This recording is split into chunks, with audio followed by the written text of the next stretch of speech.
Muchas gracias por haber venido. Vamos a reflexionar esta tarde con la ayuda del Señor sobre las misiones de los santos ángeles. Según la Biblia, lo propio del ser humano es ser el nexo entre la creación material, que es el universo, el cosmos, y esa otra dimensión de la creación divina que nos revela la palabra de Dios, que son los santos ángeles, que es lo que llamamos el cielo, la creación invisible. Hay un vínculo misterioso y muy profundo entre la creación espiritual, el mundo de los ángeles, y la creación material, nuestro universo. Y ese vínculo profundo se vive a través de nosotros, a través de los hombres. En la antigüedad y en las culturas primitivas, el hombre tenía la percepción confusa de tener una comunión profunda a través de su cuerpo entre él mismo y todo el mundo que le rodea. Una comunión que estaba hecha de armonías y de correlaciones. Esta convicción la encontramos en el fondo de todas las religiones naturales, en las que el cosmos material que el hombre habita es representado como gobernado y sostenido por un mundo espiritual. Es decir, en casi todas las religiones no cristianas anteriores al cristianismo se tiene la percepción de que hay una parte invisible de la realidad y una parte visible. Nosotros vemos la parte visible, pero esa parte visible en realidad está gobernada por la parte invisible. Después cada religión eso lo expresa de una manera. Para la Sagrada Escritura y para la tradición de los padres de la Iglesia, lo que nosotros llamamos el cosmos, el universo, es como una franja de materia en los bordes de un universo inmenso, cualitativo, que es la creación espiritual.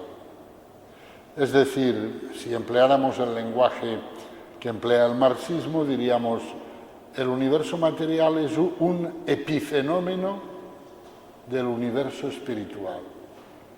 La creación es fundamentalmente espiritual y hay ahí como un borde, como una franja, donde eso espiritual se espesa, por decirlo de algún modo, y es el universo material, que es el universo que nosotros vemos, tocamos, en el que nos movemos. De tal manera que el cosmos visible es como la parte emergente de un gran iceberg, cuya inmensa masa permanece invisible. Esa es la visión, porque evidentemente no hay dos mundos, hay un solo mundo, y ese solo mundo tiene una parte visible y una parte invisible, pero no hay dos creaciones de Dios, hay una única creación de Dios que tiene una parte invisible, lo que llamamos el cielo, los santos ángeles, y otra parte visible, que es el universo y nosotros. Nuestro universo visible está llevado por otra parte de la creación, en la que las perfecciones espirituales que aquí están impresas en la materia existen allí en una forma perfectamente espiritual. Hay perfecciones que las descubrimos nosotros en la materia, pero esas perfecciones existen de forma puramente espiritual en el mundo espiritual. Y es ese mundo espiritual o esa parte espiritual del mundo la que dirige la parte material, la que gobierna la parte material. Y lo mismo vale de las libertades. La Sagrada Escritura nos presenta siempre el pecado del ángel y la adopción del hombre como imbricados la una en la otra. Es decir, para la Biblia no existe una aventura espiritual de los ángeles que sería como una especie de prefacio de la historia humana y después una aventura espiritual de los hombres que sería como su conclusión. No. Para la Sagrada Escritura solo hay una creación, un único designio creador, una única historia santa. Y la aventura espiritual de los ángeles y la de los hombres están inextricablemente vinculadas entre sí, para nuestra alegría y para nuestra tristeza. De hecho, son la misma aventura. Juntos, los ángeles y los hombres hemos pecado. Y es en la salvación de Cristo donde los hombres nos podemos reintegrar en la familia de los primogénitos, es decir, de los ángeles que han aceptado desde el principio el designio amoroso de Dios sobre la creación y que no han pecado. La Biblia ve así las cosas, ve una única gran historia de la salvación en la que estamos metidos ángeles y hombres y afirma que el destino espiritual de los ángeles y de los hombres está íntimamente conectado entre sí. La existencia de los ángeles nos permite percibir mejor la insondable riqueza de Cristo, como dice San Pablo en la carta a los Efesios, para comprender en unión con todos los santos, sigue diciendo ahí, cuál sea la anchura, la longitud, la altura y la profundidad del misterio o eterno designio del Padre. O sea, la anchura, la longitud, la altura y la profundidad que va desde la aparición del primer hombre hasta la parusía, la venida de Cristo. La Biblia dice, no, hombre, no, eso es poco. Va desde la creación de los santos ángeles hasta la venida de Cristo, la segunda venida de Cristo, hasta la parusía. Por lo tanto, el misterio eterno, el designio eterno del Padre, tiene unas dimensiones mucho más grandes que las de toda la historia humana. La historia humana ya tiene una dimensión, unas dimensiones muy notables, ¿no? Pero el designio salvífico divino las tiene más grandes todavía, porque incluye también a los santos ángeles. De manera que Dios es mayor que nuestro corazón, esa frase que dice San Juan, pues también vale para esto, ¿no? Por lo tanto, el plan de Dios es más grande que lo que nosotros habíamos podido excogitar, pensar, y nos libera de la estrechez de nuestras miradas y nos conduce a la contemplación de las realidades invisibles que proclamamos en el credo y que por lo tanto nos obliga a dilatar nuestra mirada para incluir también el mundo invisible.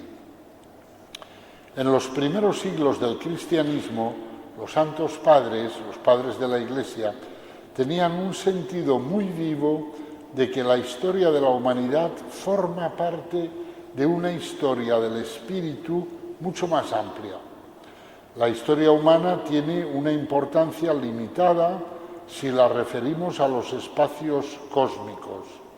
Solo adquiere sus verdaderas dimensiones cuando comprendemos que la humanidad forma parte de un cosmos espiritual inmenso, compuesto por distintos mundos espirituales, entre los cuales nuestra humanidad no representa más que un mundo determinado, el mundo de los hombres. Pero después está el mundo angélico, con los 9 órdenes, tronos, dominaciones, potestades, querubines, serafines, ángeles, arcángeles. Hay ahí un universo personal y espiritual inmenso. Y ese universo y el nuestro estamos metidos en la misma aventura, en la misma historia de la salvación. Esta es la visión que tienen los padres de la Iglesia. Los ángeles y los hombres formamos, por lo tanto, un solo y único universo, una sola y única realidad que está estructurada y ordenada y cuyos miembros, a través de su actuación, entretejen entre ellos múltiples vínculos interpersonales que refuerzan su unidad. Todo lo que ocurre en el universo de los ángeles tiene repercusiones en el universo de los hombres, y al revés también, aunque se trata de dos tipos asimétricos de influencia, según la dignidad ontológica de los ángeles y de los hombres. Los ángeles son seres más perfectos que nosotros y por lo tanto lo que ellos hacen tiene sobre nosotros más consecuencias que no al contrario, que lo que nosotros hacemos sobre ellos. San Pablo afirma que Jesucristo es la cabeza tanto de los hombres como de los ángeles. San Pablo en la carta a los Colosenses dice de Cristo que es la cabeza de todo principado y de toda potestad. Principado, potestad, como tronos, dominaciones, son términos para designar los santos ángeles, para designar los distintos órdenes angélicos. Tanto los ángeles como los hombres pertenecemos a una sola y misma sociedad espiritual, a una sola y misma iglesia. Tanto ellos como nosotros comulgamos en una misma caridad y esperamos comulgar en una misma felicidad eterna. Esto ya lo explica en el siglo XIII Santo Tomás de Aquino. El Catecismo de la Iglesia Católica, en el número 306, dice: Dios es el Señor soberano de su designio, pero para su realización se sirve también del concurso de las criaturas. Esto no es signo de debilidad, sino de la grandeza y bondad de Dios Todopoderoso, porque Dios no da solamente a sus criaturas la existencia, les da también la dignidad de actuar por sí mismas, de ser causas y principios unas de otras y de cooperar así a la realización de su designio. Es decir, el Creador nos ha creado activos, nos ha creado capaces de actuar y a Él le complace realizar su obra de salvación contando con nuestra colaboración, la de los ángeles y la de los hombres. Cuanto más cercana de Dios está una criatura, cuanto más perfecta y elevada está en la jerarquía de los seres, más importante es su colaboración en la ejecución de los designios amorosos de Dios. Los ángeles, que ocupan el lugar más elevado en la escala ontológica de las criaturas, desempeñan un papel eminente en el gobierno divino del mundo. La finalidad última de este gobierno divino del universo es que las criaturas espirituales, ángeles y hombres, a las cuales están ordenadas las criaturas puramente corporales, alcancen la felicidad de la plena comunión con las personas divinas. Ese es el plan de Dios. El plan de Dios es que Dios es amor, es comunión, es caridad, es familia, y Dios ha creado a los ángeles y a los hombres para incorporarlos a su familia, como si dijéramos para ampliar su familia, para dilatar su familia. Y Dios quiere que los ángeles y los hombres lleguemos a incorporarnos a la vida de la Trinidad. Ese es el plan divino. Y las criaturas materiales participan de ese plan a través de nosotros. Es el hombre en su libertad quien lleva el destino de las criaturas materiales, y no al revés, no al revés. No es que el hombre es lo que la evolución del universo determina. No, eso no es verdad. El hombre no es el producto de las criaturas no humanas. El hombre es quien lleva en su libertad el destino de las criaturas materiales. De tal manera que, como explica San Pablo en la carta a los Romanos, si el hombre resuelve su libertad en la adoración a Dios, en la alabanza divina y en la comunión con Dios, a través del hombre, las criaturas materiales, el viento, el fuego, el mar, los ríos, los animales, los árboles, las plantas, etc., entran en comunión con Dios. Porque es el hombre quien lleva el destino de las criaturas y no al revés. San Pablo en la epístola a los Romanos lo dice claramente: las criaturas han sido sometidas a la vanidad de la corrupción por aquel que pecó, Adán, y esperan ser liberadas de esa vanidad de la corrupción y participar de la gloriosa libertad de los hijos de Dios por la redención de Cristo. Ese es el enfoque correcto. No es el mundo quien lleva al hombre, es el hombre quien lleva al mundo. La salvación del hombre no depende del mundo, es al revés. La salvación del mundo, del cosmos material, depende del hombre. Bien, pues la actividad de los ángeles y de los hombres tiene como finalidad colaborar con el designio de la salvación. Y cuando los ángeles se rebelan contra Dios, pues entonces lo que hacen es procurar obstaculizar ese desarrollo del plan divino. Ese es el trabajo de los demonios. Pero hoy no vamos a hablar de los demonios, ya hablaremos en otro retiro. Hoy vamos a hablar de los santos ángeles. ¿Cuáles son las misiones de los santos ángeles? Pues mirad, son muchas. Voy a tratar de enumerarlas, no sé si todas, pero por lo menos las principales de ellas. Los ángeles aparecen como enviados por Dios para guardar a los hombres. Los Salmos y el libro de Tobías desarrollan mucho este tema. Se tiene la impresión de que el hombre es especialmente puesto bajo la protección de Dios, que lo cuida mediante los ángeles, y que Dios hace esto de manera especial cuando el hombre está solo. Cuando un hombre está solo, parece como si Dios lo cuidara más, y como si en vez de tener un ángel de la guarda tuviera más de uno, aunque eso nosotros no lo sabemos, ¿no?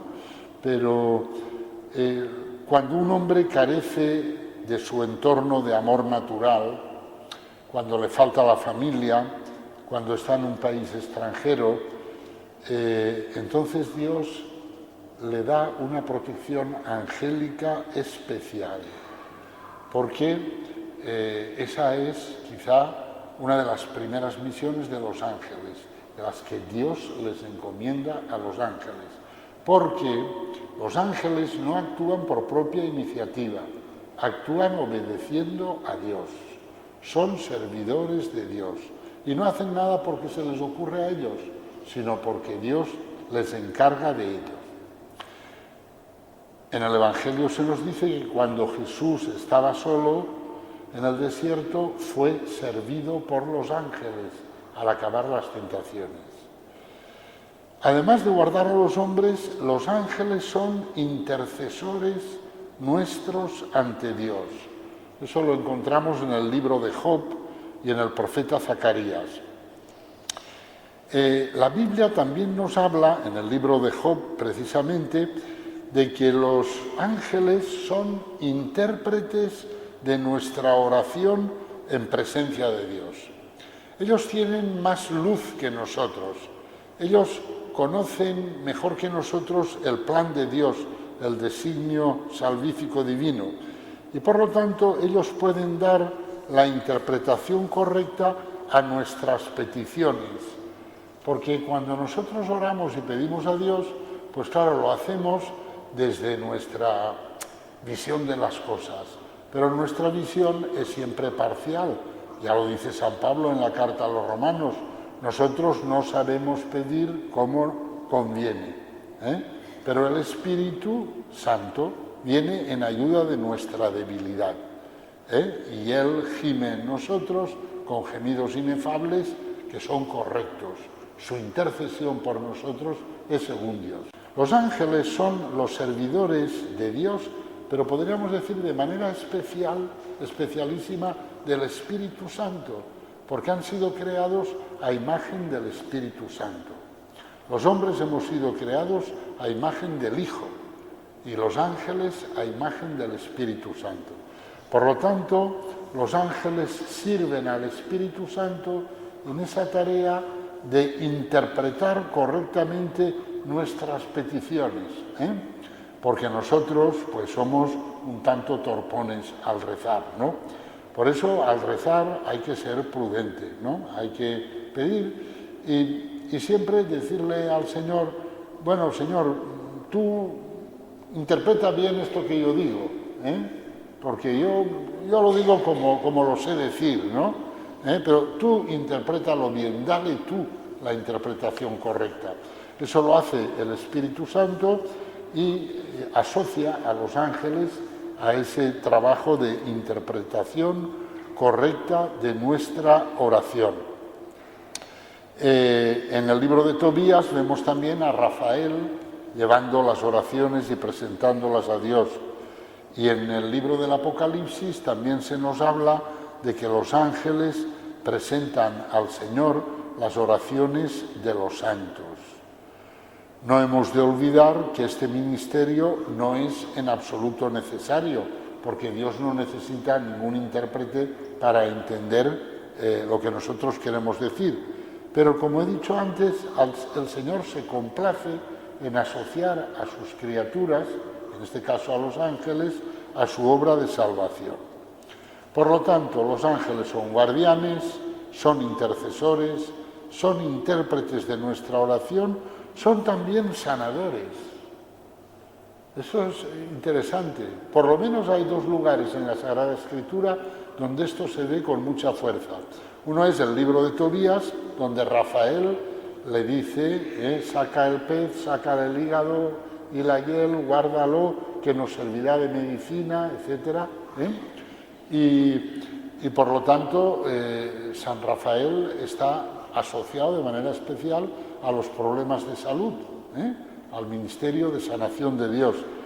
Y también el Evangelio de San Juan, cuando nos habla de aquel paralítico que está en la piscina de Betesda, en la cual se curaba el primero que entraba en el agua, porque era cuando el agua se movía, y según la tradición era porque un ángel movía las aguas, pues ahí vemos que también en ese ministerio de sanación está asociada la acción de un ángel.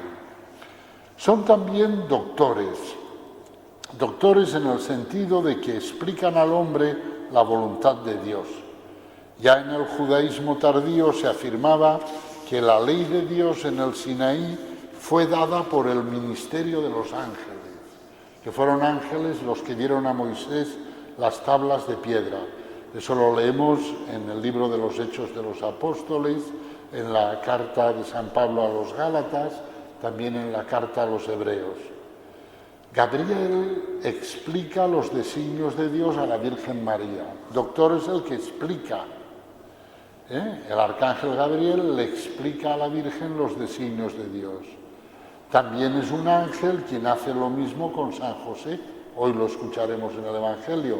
En sueños, un ángel le habla a San José y le explica el designio divino.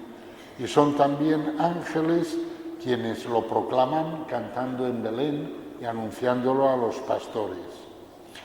Otro papel de los santos ángeles, muy relacionado con el Espíritu Santo, es el papel de consolador. El Espíritu Santo lo llamamos el consolador, porque es el quien nos consuela.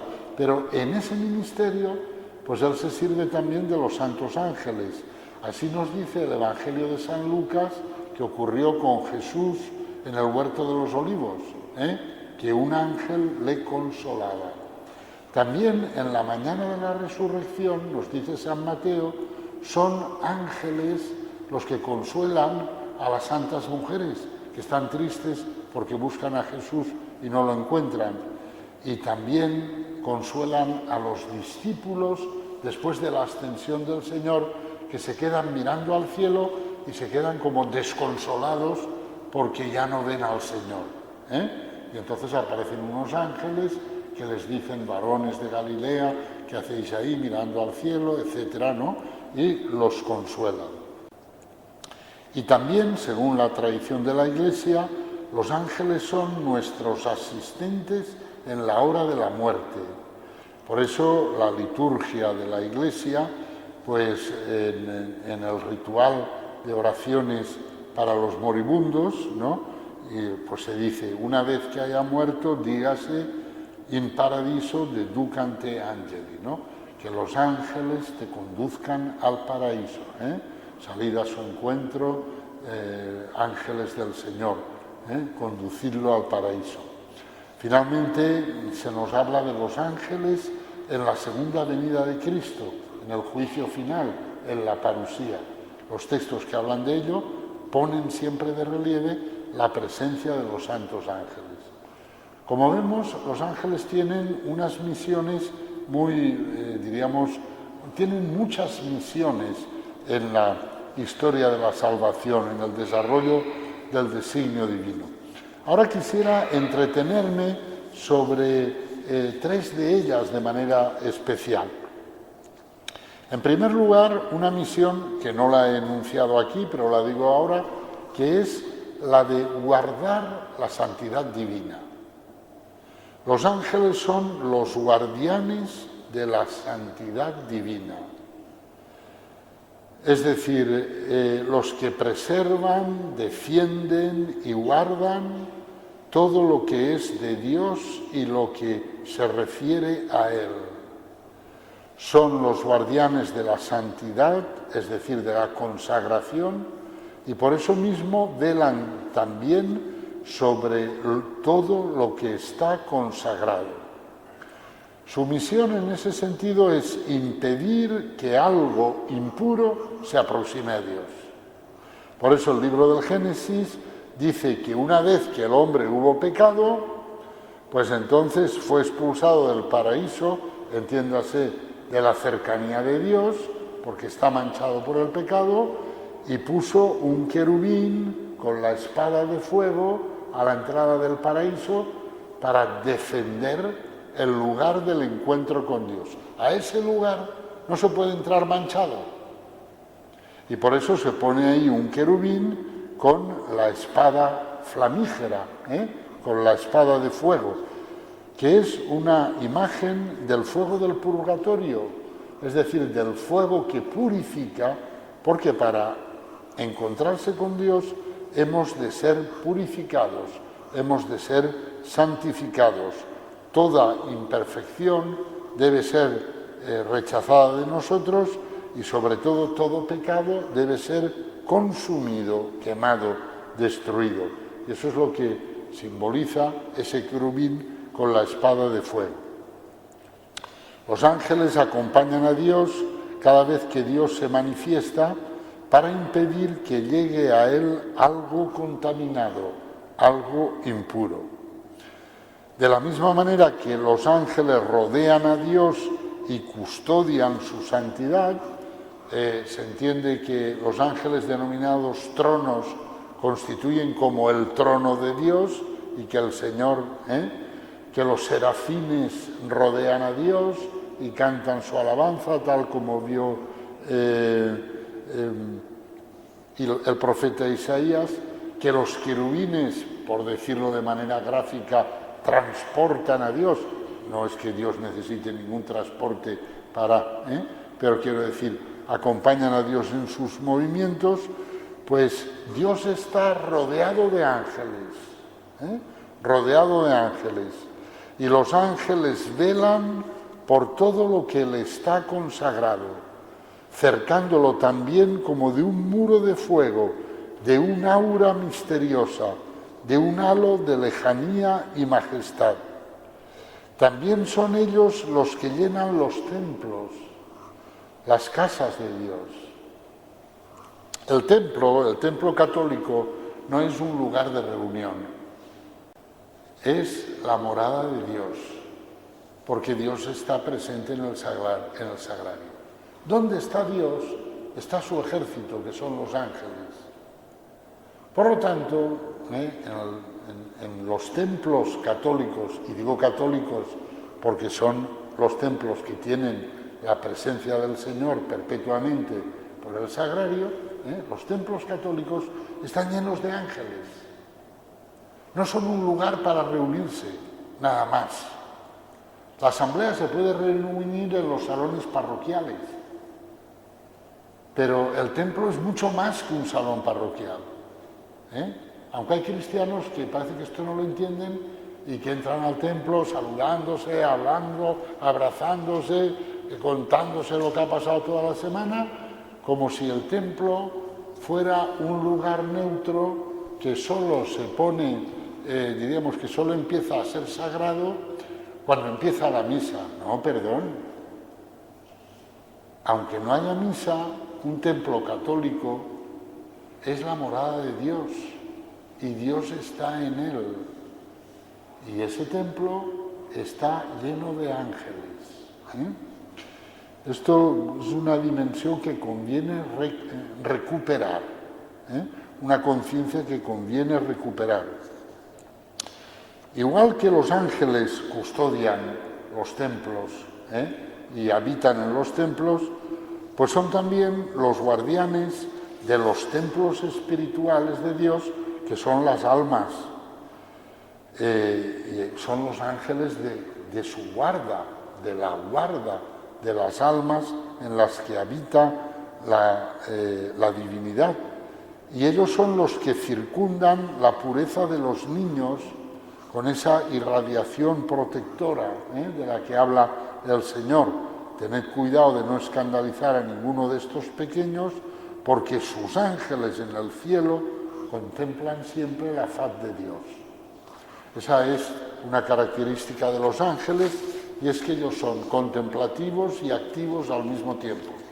Ellos cumplen la misión que Dios les da, custodia a ese niño, custodia a esas almas, custodia a ese templo, pero no dejan de contemplar el rostro de Dios.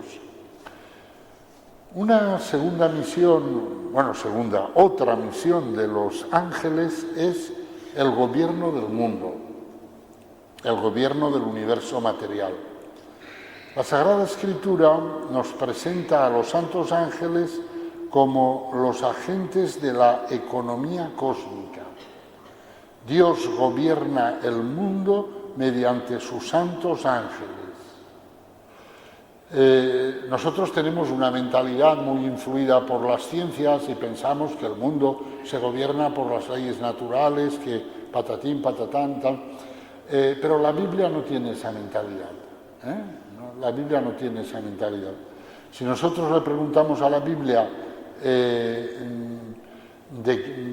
por qué el aire, el agua, la tierra, el fuego y todos los elementos cósmicos se comportan como se comportan, pues la respuesta que la Biblia nos da es que el obrar de los elementos cósmicos está regulado por los santos ángeles, que los ángeles se comportan como vientos y que actúan como llamas de fuego, tal como dice el Salmo 103.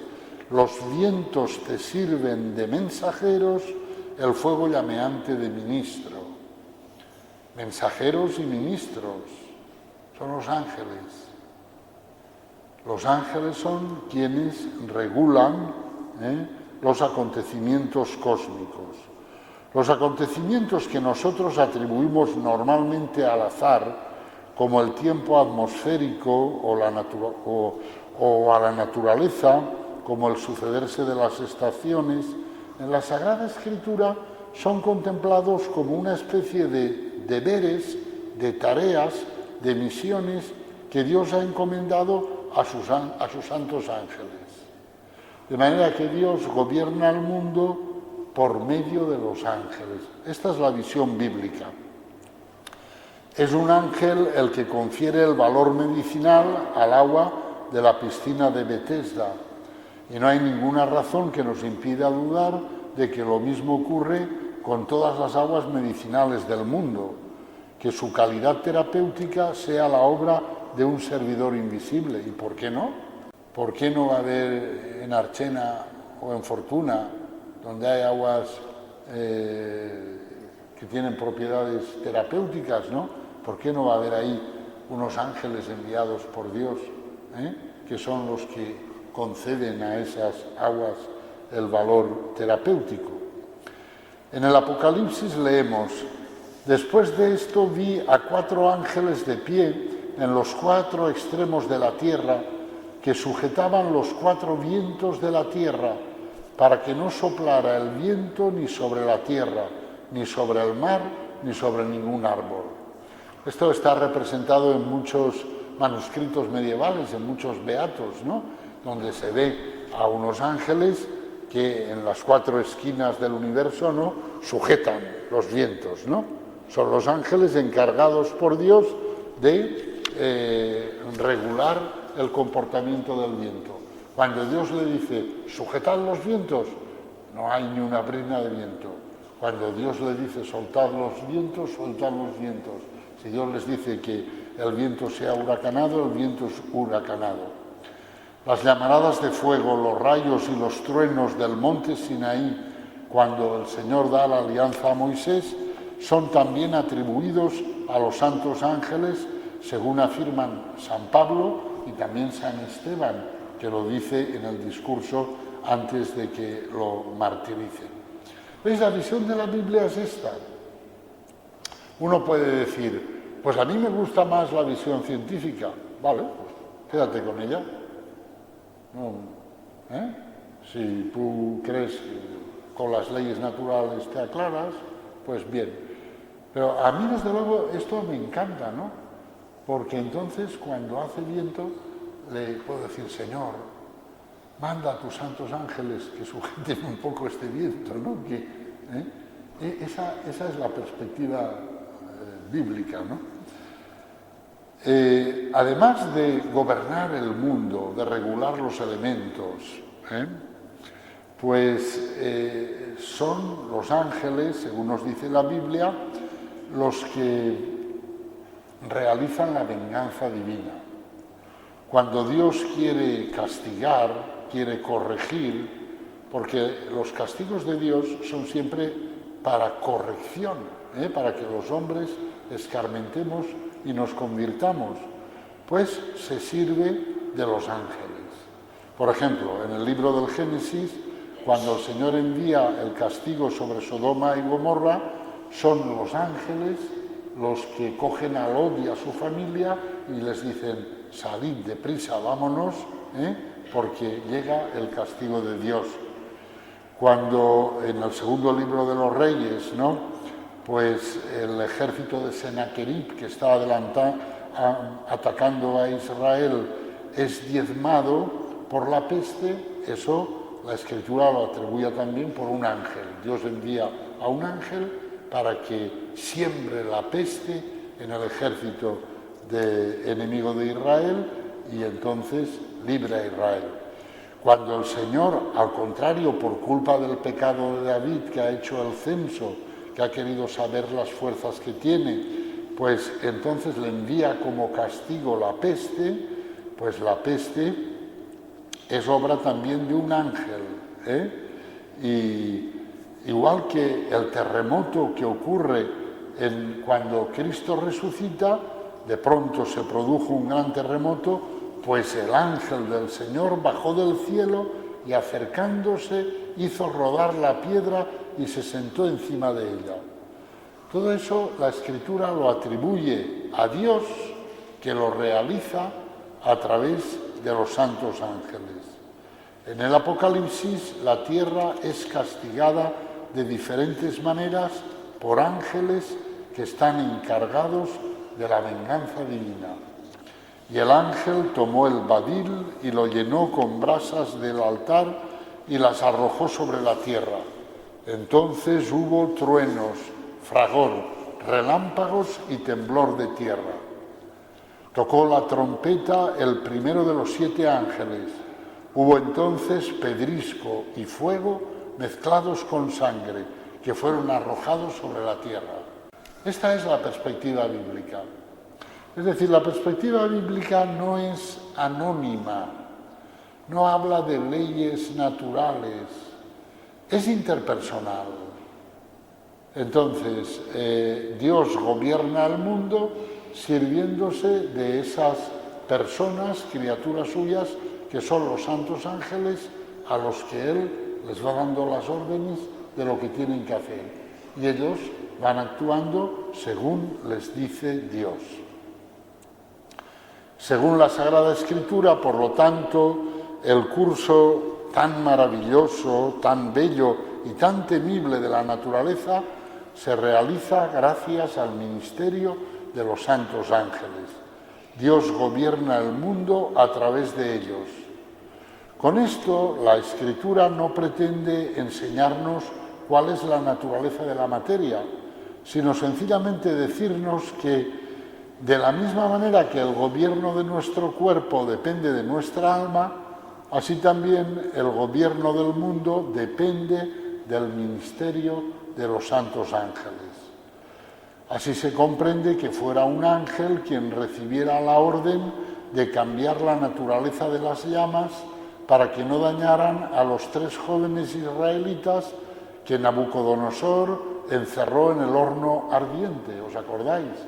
Pues ahora, por no haber querido adorar a la estatua de oro, ahí, al horno y tal, y que los 3 jóvenes convocaran a todas las criaturas, y en especial a los ángeles, a bendecir al Señor. Ese episodio tan curioso, ¿veis? La Escritura lo atribuye a los ángeles. Nabucodonosor, cuando va a la mañana siguiente a ver qué ha pasado y mira allí, ¿cómo estáis? Dice él, pero yo metí a 3 y veo a 4, y el cuarto parece un ser divino. Pues es un ángel al que Dios ha enviado para que cambie la naturaleza de las llamas y no hagan ningún daño a los jóvenes que ha metido en el horno.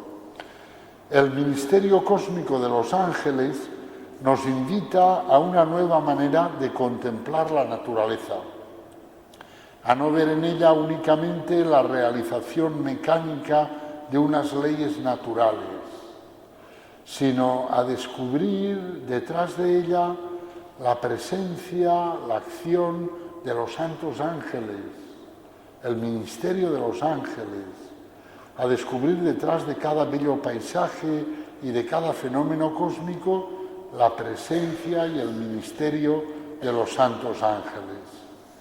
Cuando el rey David vio al ángel del Señor con la espada desenvainada dirigiéndose hacia Jerusalén, él y todos los ancianos cayeron rostro en tierra. Así también nosotros, cuando discutimos de manera científica sobre el mundo natural, cuando catalogamos los seres del mundo y estudiamos sus propiedades, pues debemos de hacerlo religiosamente, como estando en presencia de grandes servidores de Dios, con esa especie de desconfianza y de temor reverencial que experimentamos cuando hablamos de estos temas delante de sabios y científicos de nuestra raza mortal. Si nosotros hablamos de un tema científico delante de catedráticos de universidad, pues hombre, pues lo hacemos con un cierto temor, como diciendo, a ver si meto la pata, ¿no? Pues cuando estudiamos el mundo deberíamos tener algo de ese temor, como diciendo, lo que estamos estudiando es verdad, pero el mundo está gobernado por los ángeles, ¿no? Y ellos pues, pueden contemplar nuestros estudios y quizá sonreír un poco, como diciendo, está bien, pero si supieras tú. Al ocuparnos del mundo, nos estamos ocupando de una realidad que está gobernada por estos seres inteligentísimos que no han conocido nunca el pecado, que son los santos ángeles. Pues el cristiano debe vivir siempre en la conciencia de que su vida transcurre en presencia de Dios, de Cristo Jesús y de los ángeles escogidos. Esto lo dice la primera carta a Timoteo. Y es interesante, ¿no? Nuestra vida transcurre delante de Dios y delante de Cristo y también delante de los santos ángeles que contemplan nuestra vida. En ese sentido, a mí me gusta mucho la imagen de la vida como una obra de teatro. La historia de la salvación como una inmensa obra de teatro en la que todos nosotros actuamos, ¿no? Y cada día es una actuación nuestra, como si dijéramos un acto de esa obra de teatro, ¿no? Y uno dice, y claro, una obra de teatro, cuando uno sale al teatro, lo tiene que hacer bien, ¿eh? ¿Y quién contempla esa obra de teatro? Dios y sus santos ángeles. A veces hay personas que dicen, sí, padre, pero todo esto que usted me dice que es un testimonio tan grande, un ejemplo tan grande, pero no lo ve nadie. Lo estoy haciendo y no lo ve nadie. Y a mí siempre me gusta decir, el testimonio es en primer lugar ante Dios y sus santos ángeles, que son los que están contemplando esa obra de teatro que es la historia de la salvación y están contemplando nuestra actuación en ella. Y son los que entienden de verdad la obra. Porque los hombres también la contemplan un poquito, pero no está garantizado que los hombres entendamos lo que pasa. Pero Dios y sus ángeles sí. Y es interesante pensar que nuestra vida transcurre bajo su mirada y que por lo tanto cada día nosotros, según como vivamos, le podemos dar a Dios y a sus ángeles una alegría o un disgusto, según cómo actuemos. Finalmente, quisiera hablar de la función, la misión litúrgica de los santos ángeles, de la participación de los ángeles en la liturgia cristiana. La liturgia de la Iglesia es esencialmente participación en la liturgia celestial. En el cielo se celebra ininterrumpidamente una liturgia de alabanza y de acción de gracias a Dios, tal como nos narra el libro del Apocalipsis. De esa liturgia son ministros principales los santos ángeles, empezando por los ángeles del trono de Dios, que proclaman su santidad. Son los ángeles que vio Isaías en esa visión que tuvo de Dios en su trono y oyó a los serafines cantar Santo, Santo, Santo. Y por eso nosotros cantamos en la misa Santo, Santo, Santo. Es una repetición de lo que Isaías vio que ocurría en el cielo, una proclamación de la santidad de Dios. Por lo tanto, en la liturgia celestial se canta el Santo, se canta el Aleluya, se canta el Amén, tal como nos dice el libro del Apocalipsis. El culto de la Iglesia celestial posee un carácter fundamentalmente político, porque la Jerusalén del cielo es la ciudad de la que Dios es rey, y ese culto es el reconocimiento de que el único rey de esa ciudad es el Señor, y que en esa ciudad celeste, que es la Jerusalén del cielo, no hay otro Señor, no se reconoce otra soberanía que la soberanía de Dios.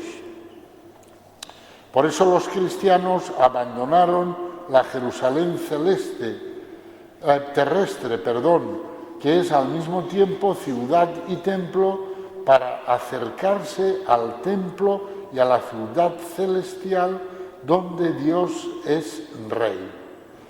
Al abandonar los primeros cristianos la ciudad terrestre de Jerusalén, Lo hicieron porque ellos dijeron, nuestra verdadera patria es la Jerusalén del cielo, como explica San Pablo en la carta a los Gálatas.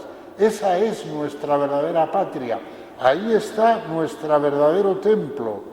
Y por eso los primeros cristianos se desvincularon del hebreo como lengua sagrada, porque en el dinamismo de Pentecostés la Iglesia no tiene una lengua sagrada, sino que hace sagradas todas las lenguas al incorporarlas a la liturgia.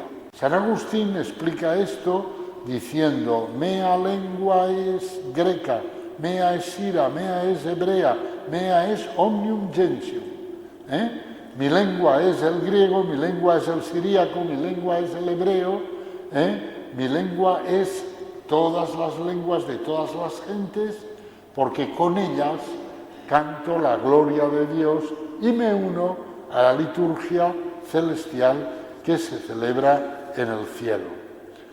Eusebio de Cesarea, otro padre de la Iglesia, afirma que la gloria de Dios abandonó la Jerusalén terrestre por el Monte de los Olivos cuando Cristo subió al cielo, y que por lo tanto el lugar donde está la gloria de Dios no es en el templo de Jerusalén, sino es donde está Cristo, y Cristo está en el cielo.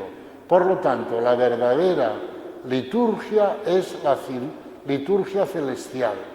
Pero como quiera que esa liturgia celestial, ese Cristo resucitado, se hace presente en la celebración de la Eucaristía, pues entonces ocurre que el cielo se hace presente en cada lugar donde se celebra la Eucaristía. Y que por lo tanto, cuando los primeros cristianos celebraban la Eucaristía en casa de Áquila y Priscila, pongo por caso, en casa de Domitila, de las casas de los cristianos ricos que tenían unas casas un poco más amplias porque estaban perseguidos y tal, pues allí, en esa casa, se hacía presente la Jerusalén celestial. Porque la Jerusalén celestial es la ciudad del gran Rey, que es Cristo resucitado, y donde está Cristo resucitado está presente la Jerusalén celestial. Por eso la gloria de Dios llena el cielo, Jerusalén celeste, pero también la tierra, como cantamos nosotros en el Sanctus. Llenos están el cielo y la tierra de tu gloria. El cielo y la tierra. El cielo porque es el lugar, vamos a decir así, natural de Dios, y la tierra porque Cristo se hace presente en la Eucaristía que se celebra en la tierra. Donde está Dios están sus santos ángeles. Por lo tanto, la presencia de los santos ángeles en la liturgia tiene como función poner de relieve el carácter oficial del culto, la presencia de Cristo como pontífice y sacerdote único. Orígenes, que es uno de los padres de la Iglesia, escribe: cuando los ángeles vieron que el príncipe de la milicia celestial moraba en la tierra, tomaron el camino que éste les había abierto siguiendo a su Señor y obedeciendo a la voluntad de aquel que los destinó como custodios de quien creen en Él. Los ángeles están, por tanto, al servicio de tu eterna salvación. Han sido asignados al Hijo de Dios para seguirlo. Y entre ellos se dicen, si Él, el Hijo de Dios, ha descendido a un cuerpo, no permanezcamos inoperantes, bajemos todos del cielo. Y así resultó que una multitud de la milicia celestial alababa y glorificaba a Dios cuando nacía. Todo está lleno de ángeles. Es bonito este texto de Orígenes. Los ángeles dicen, nuestro jefe es Dios. Si Dios baja a la tierra, si Dios está naciendo en Belén, ¿qué hacemos aquí? Vayamos. Y entonces bajan, hacen el anuncio a los pastores y rodean a Cristo en el pesebre porque es su jefe, y ellos son el ejército de Dios, por lo tanto, donde va Dios, van ellos. Los ángeles asisten al canto de los salmos. Dice un salmo, delante de los ángeles tañeré para ti. Asisten al momento del matrimonio. Qué bonito. Aquí tú y yo, todo depende de tú y yo. Oye, el Señor envía un ángel, o varios ángeles. Asisten a la elección del obispo, a la renuncia al diablo en el bautismo y a la entrada del alma en la ciudad celestial y, por supuesto, a la celebración eucarística. Ello significa que todos estos actos son actos oficiales de la Iglesia y no actos privados, y por lo tanto que implican a aquella ciudad celestial hacia la que camina la Iglesia militante, pero de la que no es separable. Y por eso los ángeles tienen siempre un papel que cumplir en la liturgia cristiana. Su presencia en la celebración eucarística es continua. El Gloria, que rezamos casi todos los domingos del año litúrgico, es un himno angélico, porque empieza con las palabras que dijeron los ángeles en Belén: Gloria a Dios en el cielo y en la tierra paz a los hombres que ama el Señor. Empiezan con esas palabras que los primeros que las pronunciaron fueron los ángeles, ¿no? Lo mismo en el Sanctus, repetimos las palabras de los serafines, y cuando usamos la plegaria eucarística primera, allí el sacerdote dice: que esta ofrenda sea llevada a tu presencia hasta el altar del cielo por manos de tu ángel. Las liturgias orientales son mucho más expresivas que nuestra liturgia latina.